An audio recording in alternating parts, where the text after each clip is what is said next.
আল্লাহ তাআলা বনী ইসরাইলকে সম্বোধন করে এখানে সব কথাগুলো বলছেন। মুসা আলাইহিস সালাতু ওয়াস সালাম এর উম্মতের কেন্দ্র করে যে ওয়াজাল্লালনা আলাইকুমুল গামামা ওয়া আনজালনা আলাইকুমুল মান্না ওয়াস সালওয়া, আমি তাদেরকে ঢেকে দিয়েছিলাম মেঘমালা দিয়ে এবং তাদের উপরে নাজিল করেছিলাম মান্না এবং সালওয়া, এক ধরনের খাবার। তাদেরকে আল্লাহ নির্দেশ দিয়েছেন, এখানে তাদের না তোমাদের বলে সম্বোধন করছেন। তোমাদেরকে আমি ঢেকে দিয়েছিলাম মেঘমালা দিয়ে, তোমাদেরকে আমি নিয়ামত দিয়েছিলাম মান্না এবং সালওয়া। আর কুলু মিন তাইয়্যিবাতি মা রাযাকনাকুম, তোমরা খাও আমি যে রিজিক দিয়েছি এর রিজিকের হালালগুলো। আমি যে রিজিক দিয়েছি এই রিজিকের হালালগুলো খাও। খাওয়ার কথা আছে, হালাল খাওয়ার কথা আছে। গত সপ্তাহে এ ব্যাপারে আমরা জোরালোভাবে বলেছি। খাওয়ার কথা আছে, হালাল খাওয়ার কথা আছে। খাওয়া তো সবাই খায়, খাওয়া তো সবাই খায়। আমি যদি সবার মতো খাই তা আমার বৈশিষ্ট্যটা কোথায়? যেমন 3 ধরনের মাখলুকে খায়, মোটা অক্ষরে বলি তাহলে মানুষের মধ্যে মুসলমানেও খায়, হিন্দুরাও খায়, আবার মানুষ না এমন জানোয়ারেও খায়। আমি তো গরু ছাগল না, মানুষ। আমার খাওয়া হতে হবে আলাদা।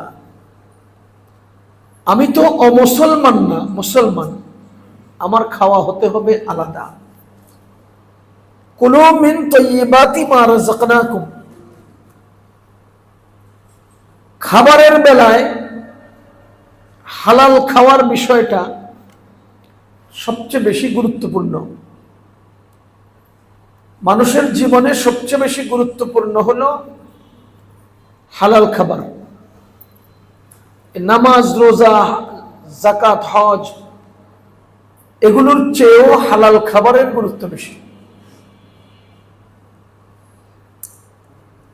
এগুলোর চেয়েও হালাল খাবারের গুরুত্ব বেশি। আল্লাহ যে নির্দেশ দিলেন মিন তাইয়্যিবাত, কুলু মিন তাইয়্যিবাতি মা রাযাকনাকুম, আমার দেওয়া রিজিক থেকে তোমরা হালাল খাও। দেখেন, আমি বারবার এই বিষয়গুলোকে মুযাকারা করি, এজন্য আল্লাহ তাআলা বলেছেন ওয়াযাক্কির ফাইন্না যিকরা তানফাউল মুমিনিন, মানুষের সামনে মুযাকারা করো, এর দ্বারা মুমিনদের ফায়দা হয়। বারবার বলছি এই জন্য যে অন্তত যদি আমাদের দিলে লেগে যায়।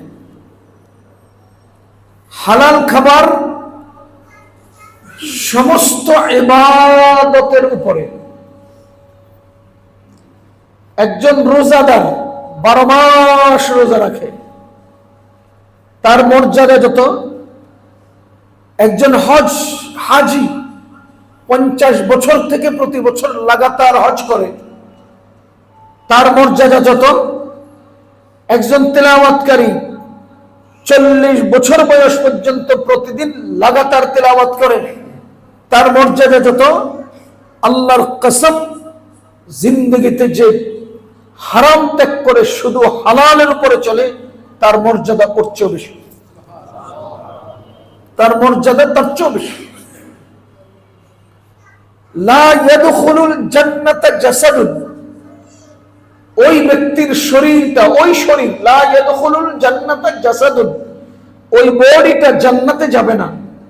গুজিয়া বিল হারাম, যেই বডিটা হারাম ভক্ষণ করেছে, যে শরীরে হারাম ঢুকেছে, ওটা জান্নাতে যাবে না। হারাম খাবার ইবাদত বাতিল করে, হারাম খাবার ইবাদত বাতিল করে।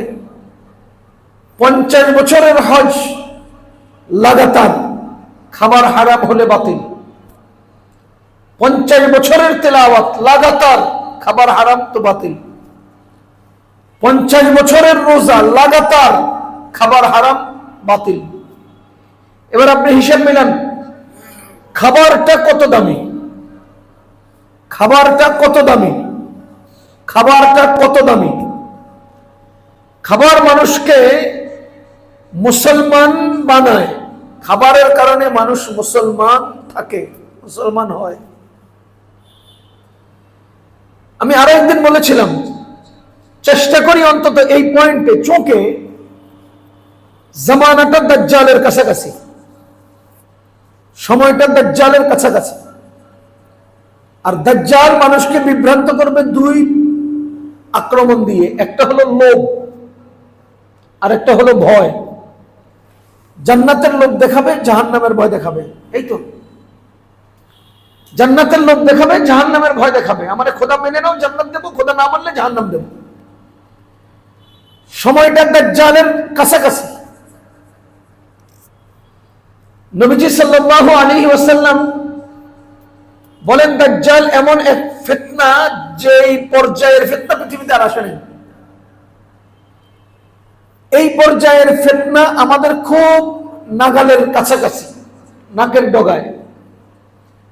লোভ আমাদেরকে অস্থির করে ফেলবে, লোভে আমরা অন্ধ হয়ে যাব। সময়টা আসতেছে, চলতেছে। নবীজি বলেছেন যে মানুষ সকালবেলা মুসলমান থেকে তো বিকালে বেঈমান হয়ে যায়, বিকালে ইমানদার থেকে তো সকালে বেঈমান হয়ে যায়। একেবারে সামান্য থেকে সামান্য জিনিসের কাছে তারা তার ঈমানকে বিক্রি করে দেয়, ক্ষুদ্র ক্ষুদ্র জিনিস। এখানে ওই সময়টা আমরা এখন পাঠ করতেছি। এই জন্য লোভের কন্ট্রোল, নিয়ন্ত্রণ দাজ্জালি ফিতনা থেকে আপনাকে বাঁচাবে, আমাকে বাঁচাবে। এই জন্য হালাল খাবারের কথা আমি বারবার বলার চেষ্টা করি। দেখেন, আমরা খানা খাওয়ার পরে দোয়া পড়ি, আলহামদুলিল্লাহিল্লাযী আত'আমানা ওয়া সাকানা। বাথরুম থেকে বের হয়ে দোয়া পড়ি, আলহামদুলিল্লাহিল্লাযী আযহাবা আন্নিল আযা ওয়া আফানি। সকল প্রশংসা ওই আল্লাহর, যিনি আমার ময়লা দূর করলেন আর আমাকে নিরাপত্তা দিলেন।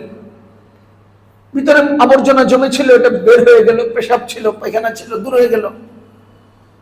এটা দূর হওয়ার দ্বারা আমাকে আফানি, নিরাপত্তা দিলেন। আমার যদ্দুর অর্জন তদ্দুর শুকরিয়া। কিন্তু খানা খাওয়ার পরে শুকরিয়া যতটুকু অর্জন অতটুকু না, এর চেয়ে অনেক বেশি।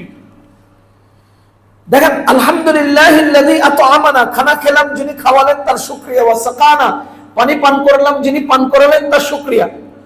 শেষ না অর্জন, কিন্তু ওয়া জাআলানা মিনাল মুসলিমিন। কেন খানা খাওয়ার পরের দোয়ায়, কেন খানা খাওয়ার পরে আপনাকে মুসলমান হওয়ার শুকরিয়া আদায় করতে হয়? এর কারণ হলো, এই খাবারটার কারণে আমি মুসলমান হলাম। খাবার সহি তো মুসলমানিত্ব সহি, খাবার নষ্ট তো মুসলমানিত্ব নষ্ট। এজন্য খানা খাওয়ার মাধ্যমে একজন মানুষের মুসলমানিত্ব বাঁচে, ঈমান বাঁচে, আমল বাঁচে, হজ বাঁচে, যাকাত বাঁচে। এখন আপনি হিসাবটা করেন, খাবারের গুরুত্ব কত। খাবারের মাধ্যমে মানুষ বেঁচে থাকে। বেঁচে থাকে কেন? মনে করেন 24 ঘন্টার মধ্যে একজন মানুষ 1 ঘন্টা খায়। 3 বেলা খানা খেতে 20 মিনিট করে কতক্ষণ লাগে? 1 ঘন্টা। এবার ওই খাবারটার কোয়ালিটি কি? খাবারটার উন্নত, অনুন্নত, মিডিয়াম। আমাদের এমন বহু বেলা অতিবাহিত হয় নাই যে আলুর ভর্তার ডাল দিয়া, হয় নাই। আমাদের এমন বহু সময় পার হয় নাই যে শুধু রুটি আর কলা দিয়ে। আমাদের এমন বহু সময় পার হয়েছে গরুর গোশত আর ইলিশ মাছ দিয়ে। তাহলে আপনার খাবারটা গরুর গোশত আর ইলিশ মাছ কোয়ালিটির, সারা জীবনও যদি খান তবুও তো 60 মিনিটে একদিনে খানা শেষ, 3 বেলা 20 মিনিট করে। আর যদি রুটি আর কলা খাই, 1 বেলা খানা হয়ে গেছে। রুটি আর কলা কয় মিনিট? 3 মিনিট। কতটুক দাম? 5 টাকা, 10 টাকা, 20 টাকা। এতটুকুন খাইয়ে 1 বেলা পার করে নিলাম, আর 1 বেলা পর্যন্ত বেঁচে রইলাম। 24 ঘন্টার মধ্যে 23 ঘন্টা আমি না খাইয়া বেঁচে রইলাম, 1 ঘন্টা খাইলাম। এবার আপনাকে আমি জিজ্ঞেস করতে চাই, 1 ঘন্টার খাবার হারাম হওয়ার কারণে প্রতিদিনের 23 ঘন্টার জীবন ধ্বংস হয়েছে কিনা? আরে 23 ঘন্টা তো বেঁচে রইলাম, ওই বেঁচে থাকার জন্য তো 1 ঘন্টা খেলাম, সকালে 20 মিনিট, দুপুরে 20 মিনিট, রাত্রে 20 মিনিট। এই 3 বারে 1 ঘন্টা খাওয়ার পর বাকি যে 23 ঘন্টা বেঁচে রইলাম, এই বেঁচে থাকা কি কাজে? এই বেঁচে থাকা তো আমার ইবাদতের জন্য। এই বেঁচে থাকার তো একটা উদ্দেশ্য আছে। দুনিয়ার কারো বেঁচে থাকার উদ্দেশ্য নাই, আমার উদ্দেশ্য নাই, তো আমি আর তার মধ্যে পার্থক্য রইল কই? হ্যাঁ, এজন্য আমি আমার 1 ঘন্টার খাওয়া দিয়ে 23 ঘন্টার জীবন নষ্ট করতে পারি না। কুলু মিন তাইয়্যিবাতি মা রাযাকনাকুম, আল্লাহ তাআলা বলেন হালাল খাও, হালাল খাও। ভাইও, হারাম আল্লাহ আমাদেরকে ইমতিহানের জন্য বানিয়েছেন। হারাম আমাদের খাওয়ার জিনিস না, হারাম মানুষের খাবার জিনিস না। মানুষ কেমনে হারাম খায়, এটা প্রশ্ন আর কি। আল্লাহ আমাকে বাঁচাইছেন, আপনাকে বাঁচিয়েছেন, আমাদেরকে আল্লাহ রক্ষা করেছেন, এই জন্য আমরা বেঁচে আছি, আশা করি আমরা বেঁচে আছি। কিন্তু হারাম জিনিসটা তো হারাম, এটা তো হারাম, এটা তো নাপাক, এটা তো গান্ধা, এটা তো আবর্জনা। কিভাবে খাবো এটা? হারাম খাবো না ভাই, হারাম খাবো না। কুলু মিন তাইয়্যিবাতি মা রাযাকনাকুম, তোমাকে আমি যে রিজিক দিয়েছি তার মধ্য থেকে হালাল খাও। রিজিক দান করেন কে? আল্লাহ। এরপরে আবার আমাকে রিজিকের তালাশ করতে বলছেন। দেখেন, এখানে একটা প্রাসঙ্গিক প্রশ্ন না করলে নয়। একটা আল্লাহ বলেন মা রাযাকনাকুম, আমি তোমাদেরকে যে রিজিক দিয়েছি, বুঝা গেল রিজিকের দাতাকে আল্লাহ।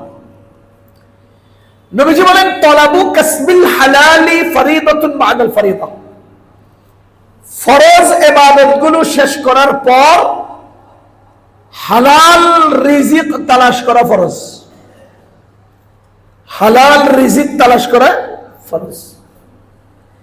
আল্লাহ বলেন রিজিক আমি দেই, নবীজি বলেন তোমাকে হালাল রিজিক তালাশ করতে হবে।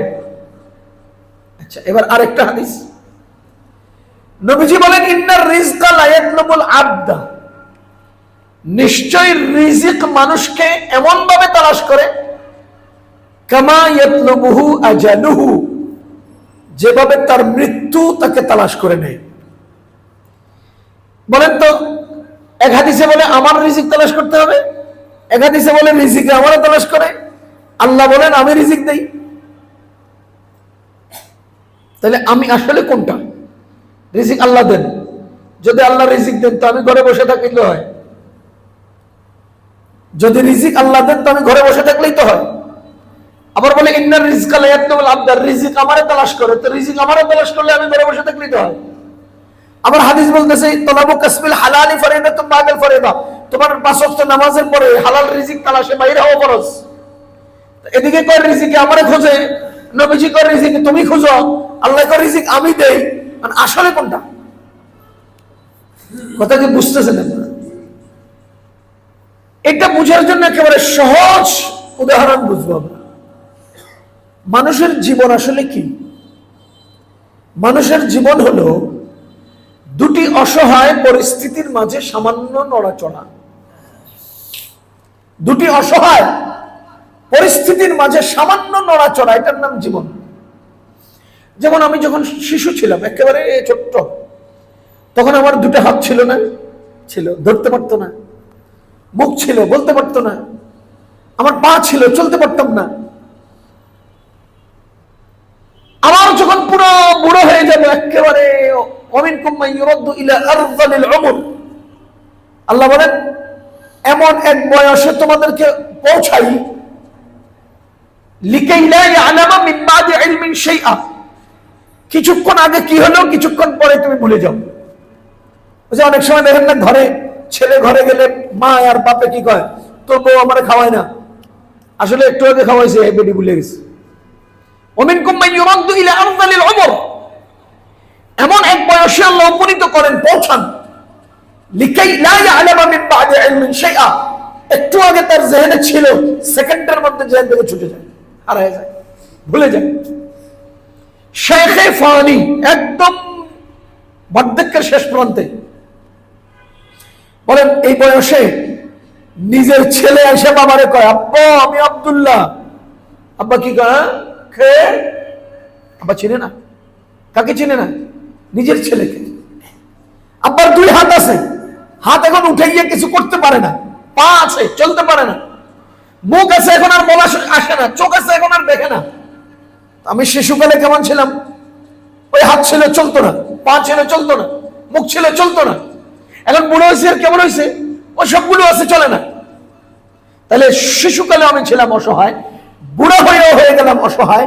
এই 2 অসহায় পরিস্থিতির মাঝে এখন সামান্য নড়াচড়া করতে পারি, এই তো জীবন, এই তো জীবন। এবার আপনি কোন আল্লাহ তাআলা বলেন রিজিক আমি দেই, নবীজি বলেন তোমাকে রিজিক তালাশ করতে হবে, আর হাদিসে বলেন রিজিকে তোমার তালাশ করে। মানুষের জীবনের এই 3টা অংশকে আপনি মিলান। যখন আপনি একেবারে প্রথম জীবনে অসহায় ছিলেন, তখন কি আপনি রিজিক তালাশ করেছেন, না রিজিক আপনাকে তালাশ করেছে? বলেন, রিজিকে আমাকে তালাশ করছে না? ওই যে আমরা ছোট্টকালে একটা সুপারি গাছের ডাগ্গা দিয়ে খেলতাম, একজনে বসতো একজন টানতাম। খেজুর গাছের এরকম ডাগ্গারে সাপের মতো মাথা বানায় করে পোলাপালি খেলে না? এখন তো খেজুর গাছের পাতা দিয়ে আর খেলে না, এখন চায়নাওয়ালারা মেশিন বানাইছে, ঠেললে উপর দিয়ে আবার ফ্যান ঘুরে, আমাদের লাইট জ্বলে, কত আইটেমের মেশিন আছে। তো উদাহরণ দিচ্ছি, একজন মা বাচ্চার জন্য খাবার রেডি করছে। এই খাবারের মধ্যে মাছে কাটা ছিল, কাটা আলাদা করছে, তরকারিটাকে বেশি ঝাল না হালকা করে রেডি করছে, সামান্য একটু ডাল দিয়ে, সামান্য লবণ দিয়ে একেবারে মজা করে খাবারগুলো রেডি করছে। এখন বাচ্চা খানা খেতে চায় না, মা কি করে? মেশিন একটা ধরা দেয় হাতের মধ্যে, উঠানের মধ্যে কি করে? ঠেলে ঠেলে বাচ্চা ওই দক্ষিণ পাশে গেছে। মা ছোট্ট একটা লোকমা নিয়ে পিছনে পিছনে কয়, আব্বু আব্বু আব্বু একটা লোকমা, একটা লোকমা। তো আব্বুর মুখে লোকমা একটা দেয়, ওই এলাকার পোলা মানে খায় না, ওই বাড়ির পোলাটা খায় না, আমগো পোলায় খুব খায়।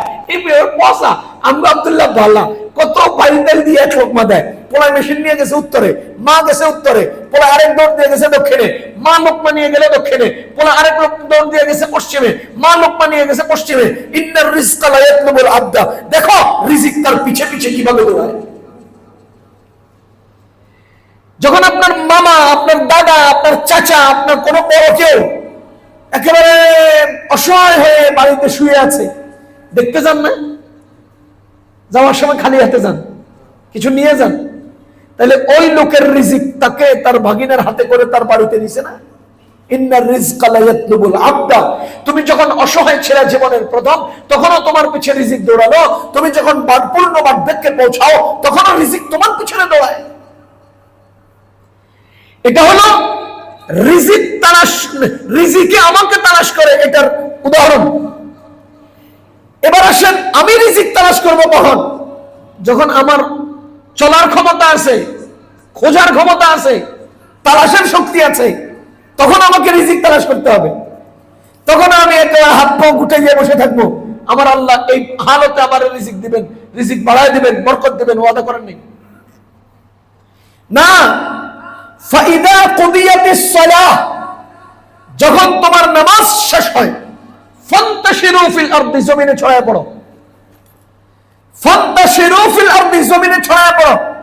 শব্দ একটা, ফান্তাশিরু এক, ফিল আরদ জমিন। তোমরা ছড়িয়ে পড়ো কোথায়? জমিনে। এবার ছড়িয়ে পড়ার কি অর্থ? ছড়িয়ে পড়ার অর্থ হলো তুমি তোমার কর্মস্থলে পৌঁছে যাও, নামাজ শেষ, দৌড়াও, কর্মস্থলে দৌড়াও, ইন্তেশার হয়ে যাও, ছড়িয়ে পড়ো দুনিয়াতে, জমিনে। এবার বলেন, আল্লাহ আলাল ইনফিরাদ, ইন্ডিভিজুয়াল আলাদা আলাদা করে কাউকে বলেন নাই, ইজতিমাই সামগ্রিকভাবে আল্লাহ সবাইকে বলে দিয়েছেন ছড়িয়ে পড়ো। আপনি কি করেন? চাকরি করেন, তুমি চাকরিতে ছড়িয়ে পড়ো। আপনি কি করেন? ব্যবসা, তুমি ব্যবসায় ছড়িয়ে পড়ো। আপনি কি করেন কৃষি, তুমি কৃষিতে ছড়িয়ে পড়ো। আপনি কি করেন বিজ্ঞানে ছড়িয়ে পড়ো। তুমি যে কাজে আসো প্রত্যেকে তার কাজে কাজে ছড়িয়ে পড়ো। আল্লাহ তাআলা কৃষককে বলেন নাই তুমি কৃষিতে ছড়িয়ে পড়ো, আল্লাহ তাআলা ব্যবসায়ীকে বলেন নাই তুমি ব্যবসায়ী ছড়িয়ে পড়ো, বরঞ্চ আল্লাহ এমন এক শব্দ বলেছেন যে যেই পেশায় আছো প্রত্যেকে যার যার পেশায় ছড়িয়ে পড়ো। এখন ছড়িয়ে পড়ার জন্য বলেন তো আমাকে উপকরণ নিতে হবে না? আমার কর্মস্থল হলো চট্টগ্রাম, এখন আমার পা দিয়ে কি চট্টগ্রাম যাওয়া সম্ভব? ইন্তেশার ছড়িয়ে পড়ার জন্য আমাকে দরকার কি? বাহন। আমার দরকার বাহনটা রাস্তায় চলার জন্য আমার দরকার রাস্তা। তাহলে জগতের মধ্যে তোমরা রাস্তা বানাও, জগতের মধ্যে তোমরা গাড়ি বানাও, মানে তোমার ইন্তেশারের জন্য, তোমার ছড়িয়ে পড়ার জন্য যত কিছু লাগে সবকিছুর আয়োজন করো। এই এক আয়াতের ভেতরে সব লুকানো আছে। কেন আমি ছড়িয়ে পড়বো? কি কারণে আমি ছড়িয়ে পড়বো? কেন নামাজ পড়ে মসজিদে বসে থাকবো না? কেন আমি নামাজ শেষ হলে জগতে ছড়িয়ে পড়তে হবে, জমিনে ছড়িয়ে পড়তে হবে? কেন? ওই যে তলাবু কাসবিল হালালি ফরিদাতুন বাদাল ফরিদা, তোমার নামাজ ফরজ, এটা আদায়ের পরে তোমার হালাল রিজিকের তালাশ করা ফরজ, আর এই হালাল রিজিকের তালাশে তুমি ছড়িয়ে পড়ো। কুলু মিন তাইয়্যিবাতি মা রিযকনাকুম, হালাল রিজিক আমার অর্জন করতে হবে। রিজিক আমার কাছে আসবে, কখন আসবে? রিজিককে আমার খুঁজে নিতে হবে। আরে ভাই, রিজিক আমাকে খুঁজে নিতে হবে। আল্লাহ তাআলা নদীতে মাছ বানায় রাখছেন, কোথায়? মেঘনা নদীতে। আমরা সবাই ঘরে বসে রয়েছি, তো মাছ এটা আমার কাছে আসবো কিভাবে? মাছ কি আকাশে ধরে? না, পানিতে হয়। তো পানিতে যদি কেউ না ছড়িয়ে পড়ে, পানিতে যদি কেউ না ব্যবস্থাপনা গ্রহণ করে, তো এই মাছগুলো আমার যাত্রাবাড়ি বাজারে আসবে কোত্থেকে? ওখান থেকে আবার আমার ধনী এলাকায় আসবে কোত্থেকে? এজন্য রিজিক যেখানে আসে সেখানে গিয়ে তোমাকে রিজিক খুঁজে নিয়ে আসতে হবে, সেখানে গিয়ে আমাকে রিজিক খুঁজে আনতে হবে। আর রিজিকের দিকে আমি যাব তো আল্লাহ আমাকে রিজিক দিবেন। তলাবু কাসবিল হালালি ফরিদাতুন বাদাল ফরিদা, এর অর্থ হলো তুমি যখন রিজিক তালাশ করতে পারো তখন তোমাকে রিজিক তালাশ করতে হবে। আচ্ছা, এরপরে আরেকটু সহজ করি। আপনার বাসা কতটুকু দূরে এখান থেকে? হ্যাঁ, সামান্য। আপনার তো সামান্য। আচ্ছা, আপনার বাসার কাছাকাছি চা দোকান আছে না নাই? চা খেতে যান? চা খেতে দোকানে যান না? দোকান থেকে চা নেন না আপনারা? কি চা খেতে দোকানে যান না?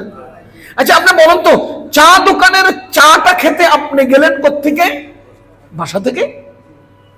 এবার বলেন, ওই চা দোকান পর্যন্ত চায়ের যাবতীয় সামগ্রী আসলো কোত্থেকে?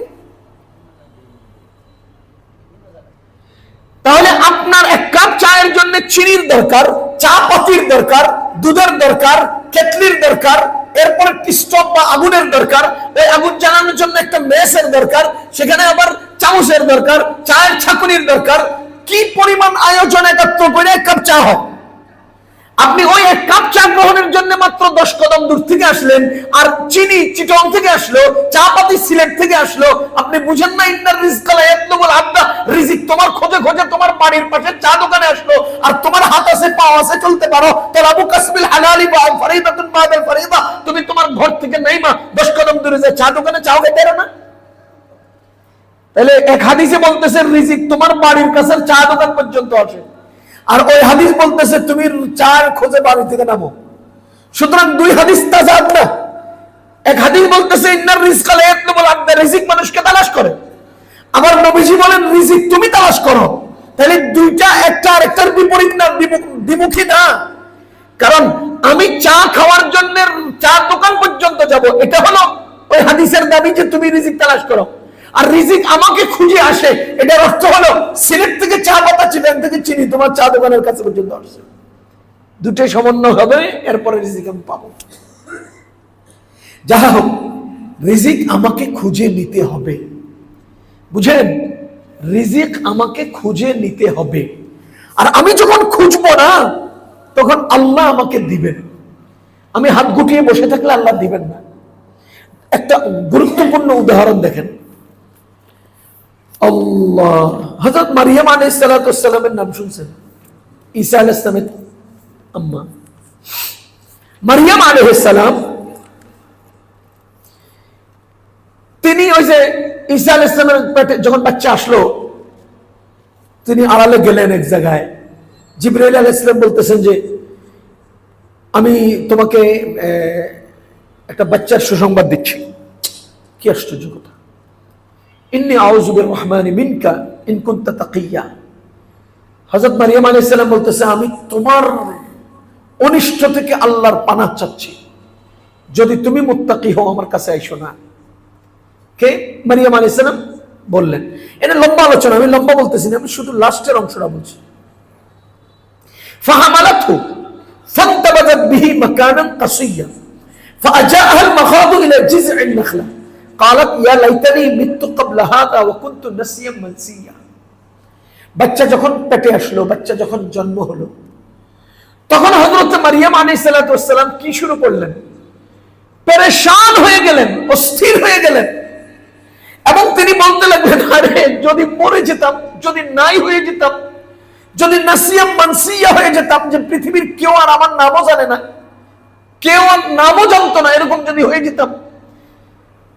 হাদা ওয়া কুনতু নাসিয়াম মানসিয়া, যদি এমনটা না হতো, ইয়া লাইতানি মৃত্যু, যদি আমি মরে যেতাম, আর আমি যদি মানুষের দিল দিমাগ থেকে মুছে যেতাম, দুনিয়ার ইতিহাস থেকে মুছে যেতাম।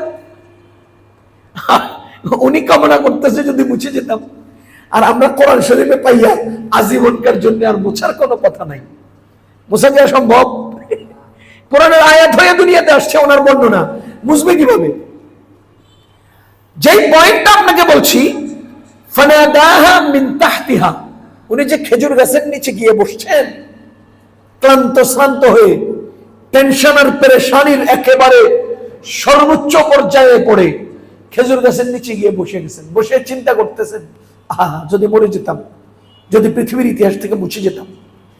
এবার খেজুর গাছের নিচ থেকে একটা আওয়াজ আসছে, আল্লাহ তাহজানি, ভয় পাইও না, চিন্তা করো না, আল্লাহ তাহজানি, চিন্তা করো না, قد جعل ربك تحتك سريا وهزي إليك بجذع النخلة تساقط عليك رطبا جنيا وهزي إليك بجذع النخلة تساقط عليك رطبا جنيا। খেজুর গাছের নিচে আওয়াজ আসছে, ও মারিয়াম, তোমার মাথার উপরে যে খেজুর গাছটা আছে, খেজুর গাছের ডাগগাটা ধরে টান দাও। হুজ্জি ইলাইকি, নিচের দিকে টান দাও, নিজের দিকে। বিজিজআইন নাখলাতি, খেজুর গাছের ডাগগাটে, খেজুর গাছের যে পাতাটা আছে এটারে ধরে নাড়া দাও। যদি নাড়া দাও কি হবে? তুসাকিত আলাইকি, তোমার উপরে পড়তে থাকবে, তোমার উপরে পড়তে থাকবে রুতাবান জানিয়া, একেবারে পবিত্র পরিচ্ছন্ন সুস্বাদু খেজুর। আচ্ছা আপনারা বলেন, এই যে ঘটনাগুলোর সাথে সাথে জিবরাইল আলাইহিস সালাম সাথে আছেন না নাই? এই যে ঘটনাগুলো ঘটতেছে, আল্লাহ স্বয়ং আছেন না নাই? আচ্ছা এবার বলেন, জিবরাইলও আছেন, আল্লাহও আছেন, তো উনি খেজুর গাছের ডাগা লয়ে লাগতে হবে কেন? উনি খেজুর গাছের ডানা ধরে লাভতে হবে কেন? খেজুর একেবারে সুন্দর জান্নাতি প্লেটের মধ্যে জিবরাইল আইনা দিতে পারতেন না, আপনি এটা খান, পারতেন না? স্বয়ং জিবরাইল সাথে আছেন, যার রূহের মাধ্যমে, যার ফুয়ের মাধ্যমে ঈসা আলাইহিস সালামের জন্ম হলো, তিনি তার ঈসা আলাইহিস সালামের আম্মা মারিয়ামের সাথে আছেন, অথচ তিনি সুন্দর একটা প্লেটের মধ্যে খাবার দাবার এইনা উপস্থিত করলেন না। কি করলেন? হুজ্জি ইলাইকি বিজিজইন নাখলাতি তুসাকিত আলাইকি রুতাবান জানিয়া, তুমি খেজুরের দানা, খেজুরের পাতাটাকে নাড়া দাও, তো তোমার দিকে খেজুর পাকা পাকা এবং সুস্বাদু মজাদার খেজুর পড়বে। এবার বলেন তো বান্দার কাজ কি? নাড়া দেওয়া। বুঝেন বান্দার কাজ কি? নাড়া দেওয়া। বান্দায় যদি টান না দেয়, নাড়া না দেয়, তো খেজুর ঝরবো কেমনে? ইভেন ঈসা আলাইহিস সালামের আম্মা, যিনি একজন নারী, যিনি পেরেশান, যিনি এলাকায় গেলে হালত কি হবে এই নিয়ে অস্থির, যিনি একটা বাচ্চা বাবা ছাড়া একজন সন্তানের মা হলেন, এমন এক কঠিন পরিস্থিতিতে নিরীহ একজন মহিলা, ইনাকে আল্লাহ তাআলা কি নির্দেশ দিচ্ছেন? বেল ধরে টান মারো কেন? এমন অসহায় পেরেশান পরিস্থিতির শিকার একজন মহিলাকে আল্লাহ নিজেই তো খাবার এনে দিতে পারতেন, জিবরাইল নিজেই তো এনে দিতে পারতেন, তাকে বলে টান দাও, তো তুমি কে? আমি কে, আপনি কে যে আমরা বসে থাকবো আর আল্লাহ আমার দিয়ে দিব? কে আপনি টানতে পারেন না? আপনি ধরেন না কেন, টানেন না কেন, উপকরণ গ্রহণ করেন না কেন? আপনি রিজিকের তালাশে ময়দানে যান না কেন? রিজিকের আয়োজনের সিস্টেম ধরেন না কেন? আল্লাহ তো হযরত মারিয়াম আলাইহিস সালামকে খেজুরের দানা ধরতে বলেছেন, খেজুরের পাক ধরো, মারো, টান, নাড়া দাও, তারপরে তোমার কাছে পড়বে। তার মানে বান্দা উপকরণ ধরবে, নাড়বে, পরে আল্লাহ বরকত দিবে। আল্লামা তকি উসমানী সাহেব দামাত বারাকাতুহু লিখেছেন, ওই যে তাবুকের যুদ্ধে যখন নবীজি যান, তাবুকের যুদ্ধ ইসলামের ইতিহাসে সবচাইতে গরমের, সবচাইতে লম্বা সফরের যুদ্ধ, দূরবর্তী এলাকার যুদ্ধ, প্রায় 1200-1300 না 1400 মাইল দূরে মদিনা থেকে, এত দূরের সফর।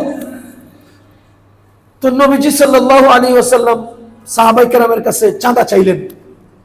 ওই যে আবু বকর রাদিয়াল্লাহু তাআলা আনহু ঘরের সবকিছু এনে দিলেন, ওমর অর্ধেক দিলেন রাদিয়াল্লাহু আনহু। ওই যুদ্ধ তাবুকের যুদ্ধ। নবীজি বলেন, দেখো তোমাদের কাছে পানির স্বল্পতা আছে, পানি কম, অমুক এলাকায় গেলে একটা কুয়া পাইবা, কুয়াতে একটু পানি পাইবা, ওই পানির কাছে আসলে আমাকে বলা ছাড়া কেউ ওখান থেকে পানি নিবা না। তো সেই কুয়াতে গেলেন, সাহাবায়ে কেরাম নবীজিকে বললেন, ইয়া রাসূলুল্লাহ, আপনার বর্ণনাকৃত সেই কুয়া আমরা পেয়ে গেছি। কুয়া মানে ইন্দারার মতো গর্ত কুয়া না, কুয়া মানে পাহাড়ের পাদদেশের নিচু একটা অংশ। এই বিশাল পাহাড়ে এলাকার মধ্যে অনুমান করেন এরকম এরকম নিচের দিকে এসে, নিচে পানি ঝর্ণা দিয়ে এসে পানি এখানে জমছে। তো ওখানে রাসূল সাল্লাল্লাহু আলাইহি ওয়াসাল্লাম নিচে নামলেন, নেমে সাহাবায়ে কেরামের সাথে নামছেন, দেখলেন যে ওখানে 2 জন ব্যবহার করতে পারবে এতটুকুন পানি, অল্প, এবং পাহাড়ি এবং বালুময় এলাকা, খুব পানিগুলো ছলছল করছে, সুন্দর। রাসূল সাল্লাল্লাহু আলাইহি ওয়াসাল্লাম ওই পানিতে নিজের হাত মুবারক ঢুকাই দিলেন। এরপরে নবীজির 5 আঙ্গুল থেকে ঝর্ণার মতো পানি বের হওয়া শুরু হলো। সাহাবায়ে কেরাম বলেন যে আমরা যতজন সাহাবী ছিলাম সবাই অজু গোসল কইরা, মশক ভইরা, খাইয়া একেবারে টইটুম্বুর, আরো যদি দ্বিগুণ 10 গুণও বেশি হইতো, এরপরে সবার জন্য পানির ব্যবস্থা হয়েছিল, কোনো অভাব হয় নাই পানি। তো উসমানী সাহেব লিখছেন, দেখো রাসূল সাল্লাল্লাহু আলাইহি ওয়াসাল্লামের আঙ্গুলই তো বরকত দিবেন কে? আল্লাহ। আঙ্গুল কার? নবীজির। তো নবীজির আঙ্গুল মদিনায় ছিল না? ছিল। প্রথমত ছিল না? ছিল। আগে পরে ছিল না? ছিল। আল্লাহ তো আগে পরে ছিলেন। তাহলে আল্লাহ তাআলা আগে আগে উপরে উপরে যেখানে দরকার ওখানে কোন সিস্টেম মতো দিলেন না, কিন্তু কুয়া পর্যন্ত নিলেন, ওখানে নিয়ে পানিতে হাত দেওয়াইলেন, এরপরে পানি বের করলেন। ঘটনাটা কি? এর ঘটনা হলো তোমাকে যেতে হবে জায়গা পর্যন্ত, গ্রহণ করতে হবে উপকরণ, এরপরে আল্লাহ সেখানে বরকত দিবেন। আল্লাহ চাইলে, আল্লাহ তো আল্লাহই, রাসূল তো রাসূলই, রাসূলের আঙ্গুল তো ওগুলোই, বরকত তো এমনি হতে পারে। আল্লাহ পানি দেন, চলে আসতে পারতো না, ওই পানি পর্যন্ত নবীজি গেছেন, সেখানে নামছেন, সেই পানিতে হাত দিয়েছেন, এরপরে বরকত হয়েছে। তো উসমানী সাহেব লিখতেছেন যে আমাকে, আপনাকে, আমাদেরকে উপকরণে হাত দিতে হবে, আমাকে ছড়িয়ে যেতে হবে, আমাকে খুঁজে নিতে হবে। কারণ নবীজি বলেছেন, তালাবু কাসবিল হালালি ফরিদাতুন বাদাল ফরিদা, হালাল রিজিকের তালাশ এটা ফরজ, অন্যান্য ফরজের চেয়ে, অন্যান্য ফরজের পরে। ফাইদা কুদিয়াতিস সালাহ ফান্তাশিরু ফিল আরদি, যখন তোমার নামাজ শেষ হয়, তার মানে তোমার ফরজ ইবাদত শেষ হয়, তো তুমি জমিনে ছড়িয়ে পড়ো, ইবাদত শেষ, এবার ময়দানে ছড়িয়ে পড়ো, হালাল রিজিক তালাশ করো, হালাল রিজিকের অন্বেষণ করো। এজন্য ভাই, কুলু মিন তাইয়্যিবাতি মা রাযাকনাকুম, আল্লাহর নির্দেশ হলো হালাল রিজিক খাওয়া, হালাল রিজিকের বাইরে যাওয়া যাবে না। যদি কেউ যায়, ওয়ামা যালামুনা ওয়ালাকিন কানু আনফুসাহুম ইয়াজলিমুন, যদি কেউ হারাম ভক্ষণ করে, হারামের দিকে অগ্রসর হয়, তবে সে আমার উপরে জুলুম করে নাই, সে নিজের উপরেই নিজে জুলুম করেছে। ওয়ামা যালামুনা ওয়ালাকিন কানু আনফুসাহুম ইয়াজলিমুন, হালাল বানিয়েছি মানুষকে বাঁচিয়ে রাখার জন্য, হারাম বানিয়েছি মানুষকে পরীক্ষা করার জন্য। সুতরাং তুমি হারামের উপকরণ গ্রহণ কইরা নিজেই পরীক্ষায় ফেল করলা। পরীক্ষায় ফেল করা মানে নিজের উপরে নিজে জুলুম করা, নিজের উপরে নিজে জুলুম করা। ওয়ামা যালামুনা ওয়ালাকিন কানু আনফুসাহুম ইয়াজলিমুন, তারা নিজেরা আমার উপরে জুলুম করে নাই, আমার উপরে জুলুম করে নাই, বরং নিজের উপরে নিজে জুলুম করেছে। এজন্য ভাই হালাল হালাল হালাল হালাল হালাল খুব চেষ্টা করব, আমরা হালালের বাহিরে যাব না। আমার অনুরোধ, হালালের বাহিরে যাব না। প্রত্যেকজন অন্তরের মধ্যে সিদ্ধান্ত নেন, আমি হারাম ধরবই না। আরে আমি হারাম ধরবই না, হারাম ধরবই না। আচ্ছা, আপনারা যদি 10 লাখ টাকা দেওয়া, একটা কুত্তা খাইবেন? খাইবেন? ওই 10 লাখ টাকাটা যদি হারাম পথে হয়, এটা খাইবেন? 10 লাখ টাকা দিমু, খাইবেন? কুকুর দিমু, খাইবেন? ভাই কুকুর খাবো না, কারণ এটা হারাম বুঝে আসে। অথচ টাকা দিয়ে হারাম পথে আনতেছি, এটা বুঝি না। যে টাকা দিয়ে আনতেছি, এটা কোনটা হারাম? কুকুরটা হারাম, কুত্তা খাই না, টাকা কেন খাই? ভাই সুর হারাম, কেন নেব গো? নেব না, হারাম ধরবো না, হারাম ধরবো না। হারাম উপার্জন করা সহজ, হজম করা কঠিন। মনে রাখেন, হারাম উপার্জন করা সহজ, হজম করা কঠিন। বুঝতেছেন? আচ্ছা, আপনি ইনসাফের সাথে বলেন, যদি আপনার পেটে আমসা হয়, যদি পেটে আমসা হয়, এটা কি একবারের বাথরুমে শেষ হয়ে যায়, না বহু দিন বা বহু সময় বহুবার ভোগায়? একবার বাথরুম করছেন, আমসা শেষ, নাকি বহুবার? অনেকবার, অনেক দিন। আল্লাহর কসম, হারাম এই আমাশার রোগের মতো আপনাকে ভোগাবে, আপনার বাচ্চাকেও ভোগাবে, আপনার নাতিকেও ভোগাবে। আপনার দ্বারা এই আমসা ভালো হইব না। হারাম এমন এক আমসা রোগ, এটা আপনার দ্বারা ভালো হয়ে যাবে না, এটা আপনার বাচ্চাকেও ভোগাবে। এই হারাম আপনি উপার্জন করছেন না, এই হারামের দ্বারা আপনার বাচ্চা আক্রান্ত হবে। এই হারাম আপনি উপার্জন করছেন না, এটা আপনি খাইছেন না, এই আমসায় আপনার নাতি পর্যন্ত ধরবে, কারণ এটা পর্যায়ক্রমে একেবারে শেষ পর্যন্ত যাবে। হের পরে বলে যদি আরো হারাম খায়, তো হের পরবর্তীতে ধরবে, হেরা যদি হারাম খায় পরবর্তীতে ধরবে। এই সবগুলোর পিছনে মূল হলেন আপনি, মূল আপনি, আপনি গুরু, আপনি ঠাকুর, আপনি গুরু ঠাকুর। আপনি কেন শুরু করলেন? ভাই অনুরোধ, হারাম ধরবো না ইনশাআল্লাহ। বলেন ইনশাআল্লাহ। হারাম ধরবো না, হারাম কামাই করবো না, নিজের সন্তানকে উদ্বুদ্ধ করবো, হারাম না, হারাম না বাবা, হারাম না। 1000 কোটি টাকা হারাম টাকা আমার সামনে আমি ধরবো না, এভাবে উদ্বুদ্ধ করবো। কি হবে ভাই? দুনিয়া কি? শীতকাল আইসে না, আপনি কম্বল গায়ে দেননি? বাসায় কম্বল আছে কয়টা? হ্যাঁ, কয়টা গায়ে দেন? একটাই ভাগে পাবেন জীবনে, সারা জীবন একটাই। 5 তলা বিল্ডিং এর এক কোনার মধ্যে রুম একটা, খাট একটার কোনার মধ্যে কম্বল একটা গায়ে দিয়েই রাত শেষ করি। এর বেশি সব অন্যেরা ভোগ করে। ভাই পুরো 5 তলা বিল্ডিং অন্যেরা ভোগ করে, আমি কতদূর ভোগ করি? আমি এই এক রুমের কোনার খাট একটা চিপায় সামান্য কম্বল একটা মোড়াইয়া শুয়েছি, যে এর দূরই আমার। কেন আমি 5 তলার জন্য আমি হারাম নেব কেন? কি কারণ? আমার তো দূরে কম্বল একটাই, জীবন শেষ কম্বল একটা দিয়া। আচ্ছা, আপনারা একসাথে 2টা জামা কেউ গায়ে দেননি? হ্যাঁ, একটাই তো। একসাথে 2টা জামা কোনোদিন গায়ে দিচ্ছেন? কেউ যদি দেখে আপনি 2টা একত্রে গায়ে দিচ্ছেন, কি হবে? এই বাবু থেকে উঠে আইল। 2টা জামাও একত্রে কেউ ভোগ করে না ভাই। 2টা ডিম একসাথে এক বেলার প্লেটে মানুষ খায় না। 2টা সোয়েটার একসাথে মানুষ গায়ে দেয় না। 2টা কম্বল একসাথে মানুষ গায়ে দেয় না। একটার জন্য আমি কেন? পিছনে হিসাব মিলান না, জীবন কদ্দুর শেষ হয়ে গেছে। সামনে হিসাব মিলান না, জীবন কদ্দুর বাকি আছে। আরে পিছনেরটা পার হলে সামনেরটা হবে না কেন? কেন হবে না? আমি একবার গত 2-3 বছর আগে রূপগঞ্জে ওয়াজ করতে গেছি। তো আমার কয়, হুজুর সরকার বিরোধী কিছু করেন না। ইমাম সাহেব কয়, তাইলে আমার চাকরি থাকবো না। কিছু বলেন না, আমার চাকরি থাকবো না। তা আমি জিজ্ঞেস করলাম, আপনার চাকরি করেন কয় বছর থেকে? 2 বছর। এর আগে কি করতেন? বেকার ছিলাম। তো অসুবিধা কি? চাকরি না থাকলে 2 বছর আগে যেমন ছিলেন এমন হয়ে যাবেন, অসুবিধা বুঝলেন? চাকরি না থাকলে 2 বছর আগে যেমন ছিলেন আবার এমন হয়ে যাবেন, সমস্যা কি?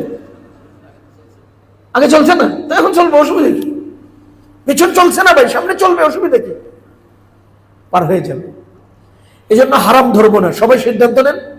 আর আল্লাহ বলেন, ফাইদা আযামতা যখন তুমি সিদ্ধান্ত নাও ফাতাওয়াক্কাল আলাল্লাহ, আল্লাহর উপর ভরসা করো। আরেক আয়াতে বলেন ওয়ামান ইয়াতাওয়াক্কাল আলাল্লাহ, যে আমার উপর ভরসা করে ফাহুয়া হাসবুহু, তার জন্য আমি বহু রাস্তা খুলে দেব। এক রাস্তা না, বহু রাস্তা। এক রাস্তা না, বহু রাস্তা। আমরা চেষ্টা করব, আল্লাহ বহু রাস্তা খুলে দেবেন ইনশাআল্লাহ। আমি আজকে আবারও গত সপ্তাহের এই প্রসঙ্গটারে জোরালোভাবে বলছি, যাতে করে আমার সামনে যারা বসে আছেন তারা এবং আমি উপকৃত হতে পারি। ভাইও, জীবনের সব আমল বাতিল হয়ে যাবে যদি খাবার হারাম হয়। খাবারটা পুরো আসমান জমিনের সমস্ত কিছুর চেয়ে সেরা। আগে আপনি মসজিদ বানাইছেন, খাবার হারাম। মসজিদ কি কামে বানাইছেন, কোন কাজে লাগবে? আপনি কাবা শরীফকে কয়েক হাজার কোটি ডলার দিয়ে দিছেন, আপনার খাবারটা হারাম, কি কাজে লাগবে বলেন? সবকিছু বাদ যদি খাবার হারাম হয়। কোনো ইবাদত কবুল হবে না যদি খাবার হারাম হয়। জান্নাতে যাওয়া যাবে না যদি খাবার হারাম হয়। তাহলে খাবারটা হলো সবকিছুর আগে। আল্লাহ আমাদেরকে সহি বুঝ দান করুন। আল্লাহ তাআলা আমাদেরকে হালাল রিজকের মধ্যে বরকত দান করুন। হারাম থেকে বাঁচার সবাইকে তৌফিক নসিব।